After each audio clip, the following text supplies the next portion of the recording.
Hello, everyone, and welcome to the second installment of our podcast, The Secret Lives of. Today, we will be taking a look into the secret life of meat. We will discuss how meat as a commodity has shifted to a mass industry in the U.S. during the Industrial Revolution, as well as the current role of meat in American culture and anti-veganism. We will lastly address the social and environmental impacts of large-scale factory farming as it exists currently. Today over lunch, we will be recreating a conversation that some, but not enough of us, are having about the food we eat. I'm so hungry. Me too. What'd you guys bring for lunch? I brought a turkey sandwich. I have a quinoa salad with tofu. Tofu? Are you a vegan? I try not to eat meat most of the time, but there's actually so many great plant-based options nowadays. I just don't get it. Eating meat is part of our history, and it's a natural human activity.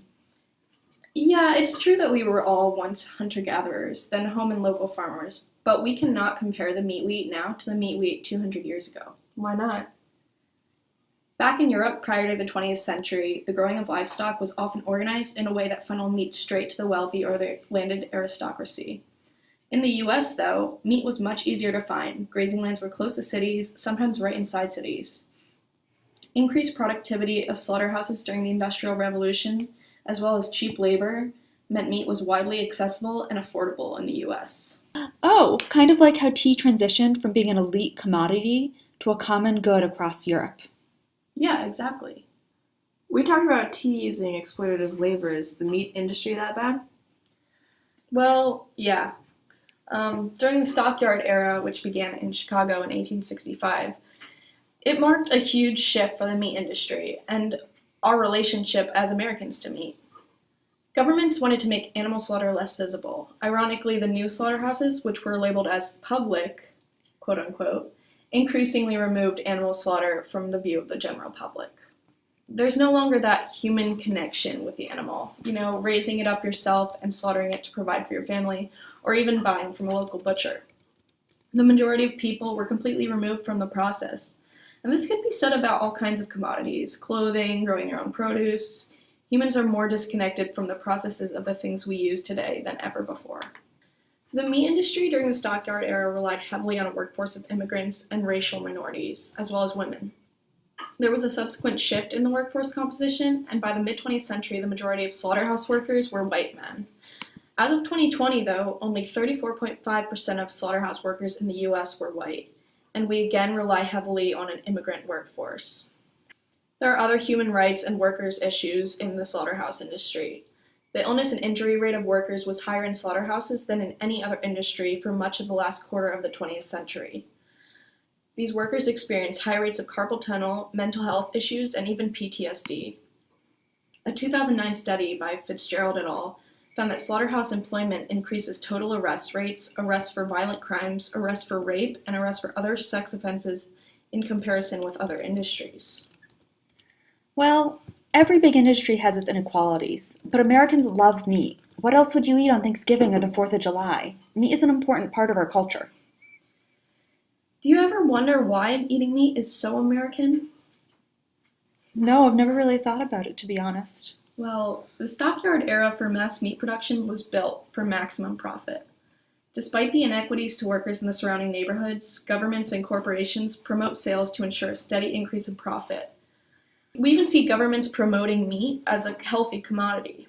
Do you guys remember the food pyramid from elementary school? Of course. I think so. Yeah.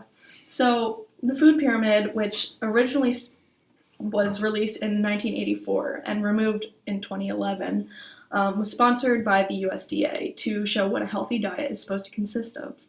But there was a lot of criticism about the absence of a top-line message about limiting red and processed meat. Spokespeople from the American Cancer Society criticized these guidelines, and studies have repeatedly linked heavy meat consumption to higher rates of heart disease, premature death, and cancer. Another professional, Dr. Frank Hu at Harvard, says the meat industry has historically had a huge influence on the USDA. And in 2016, Dr. Marion Nestle, author of Food Politics and former chair of the Department of Nutrition, Food Studies, and Public Health at NYU, says there's a great deal of money at stake in what these guidelines say. I was told we could never say, eat less meat because the USDA would not allow it. So we need to think about who is really benefiting. As productivity and sales increased for mass production and cheap labor, profits skyrocketed, and corporations and governments were making that profit. So why would they stop?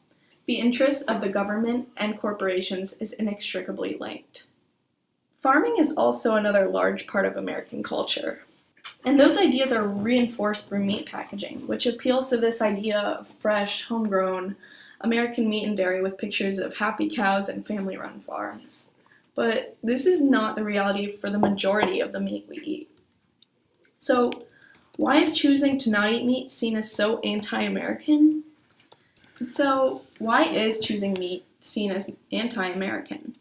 Basically, eating meat is participating in our capitalist society. So choosing to not eat meat means rejecting that capitalist agenda.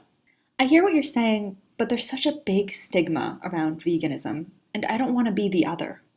Why is veganism so controversial?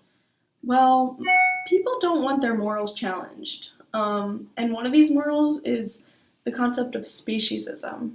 So how do we determine which species is worthy of life? Is it the way they look, their intelligence level, how easily domesticated they are?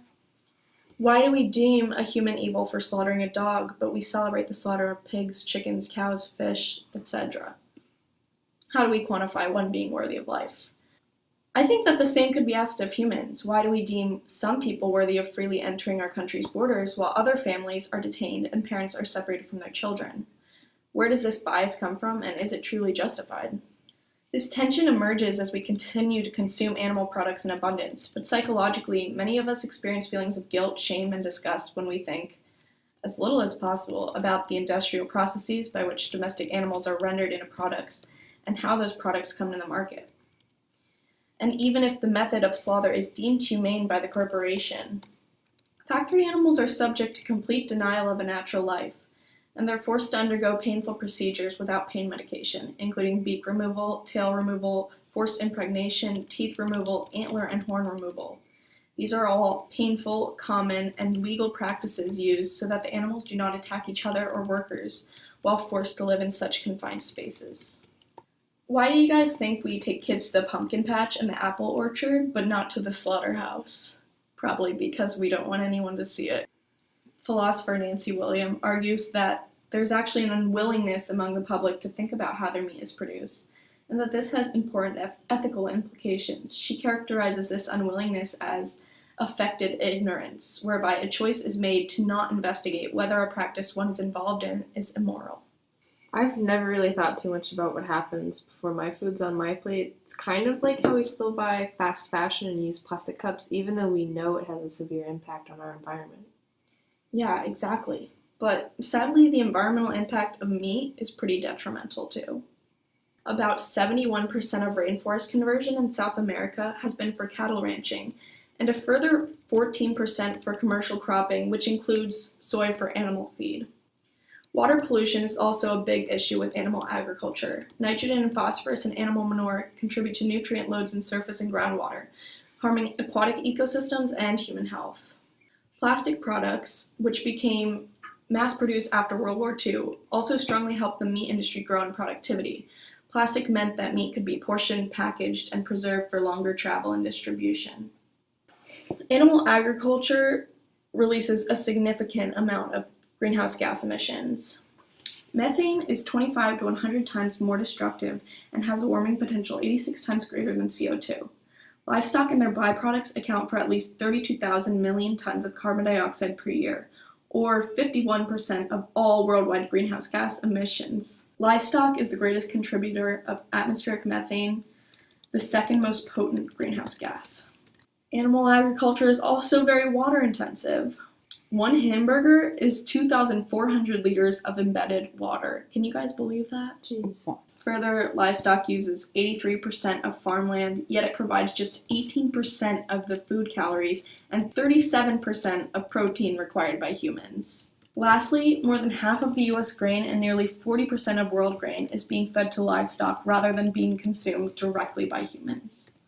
Maybe I should think more about what I eat, but where do I even start? Cooking without animal products feels intimidating. You know, I felt the same way when I started eating plant-based, but luckily there's so many more options now than there used to be. In the grocery store, I even see whole aisles that are full of vegan options or organic options, which is a great shift. Yeah, I notice every year more options coming out. So, other ways you can help, other than just like fully transitioning to a vegan diet, just understand that it doesn't need to be all or nothing. You know, one meal a day would help, or even one meal a week. So start small and just increase the amount of plant-based meals you have per week. It also helps to just have conversations with people. Do your own research, and when you do buy meat, try to buy less and try to buy local.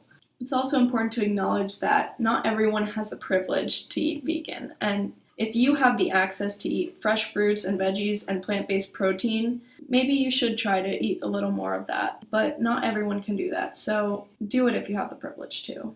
When I first went vegetarian, I looked at other cultures that had a history of being vegan or vegetarian because they had a lot more experience of what to do and how to flavor it to be still a delicious meal, because a lot of people are worried that without meat there's not going to be a lot of salt or flavor, and that's not true. And of course, it always helps to have someone do it with you. So if you can convince someone to, cook a plant-based meal with you, it makes it a lot more fun and you feel less alone in the process. I don't know that I can embrace veganism anytime soon, but I could definitely switch to a flexitarian diet. Yeah, like I said, it doesn't need to be all or nothing. We all need to think more about the things we consume, and a step in the right direction is still a step closer to where we want to be. Thank you guys for having this conversation with me. Join us for our third and final installation of the podcast as we look into the secret life of consumer waste.